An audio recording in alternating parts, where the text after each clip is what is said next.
Hati-hati, Purbaya jago memelintir logika. Logikanya penuh kebohongan. Oleh Christovita Wiloto, Chairman Strategik Indonesia, Darurat Logika Republik. Logika yang dipelintir Jokowi, Purbaya, dan pengakalan rakyat. Drama bangsa kita sedang berada di panggung terbesar. Rakyat dipaksa menonton pertunjukan yang penuh tepuk tangan, padahal di balik tirai banyak yang hancur. Logika yang dipelintir telah menjadi alat untuk menipu rakyat. Rocky Gerung menyebut ini darurat logika. Dan benar, inilah keadaan Indonesia hari ini. Bagian 1, awal cerita. Ketika Jokowi naik menjadi presiden, rakyat penuh harapan.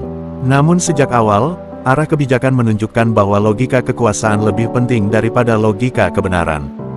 Jokowi mulai dengan membelah rezim lama, seolah ia datang membawa cahaya baru. Rakyat kecil disuguhi cerita, inilah pemimpin merakyat, sederhana, pekerja keras. Narasi itu dipoles terus, hingga kritik dianggap hinaan.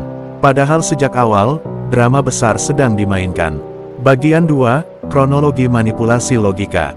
Purbaya dan grafik ekonomi. Nama Purbaya disebut oleh Rocky Gerung.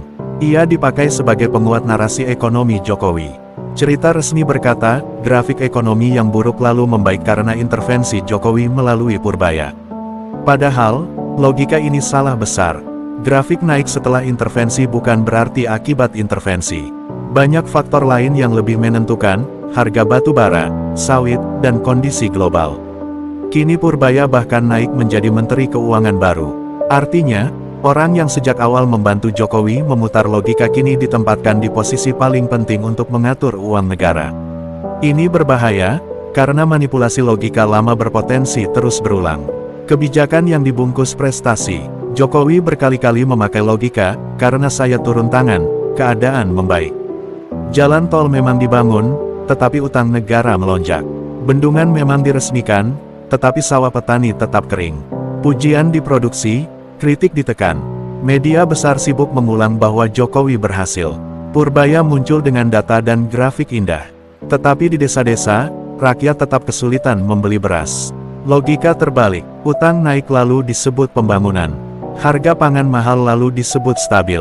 Rakyat miskin lalu disebut sejahtera. Semua diputarbalikkan agar terlihat indah. Bagian 3, bukti-bukti di depan mata. Bukti pertama, angka kemiskinan.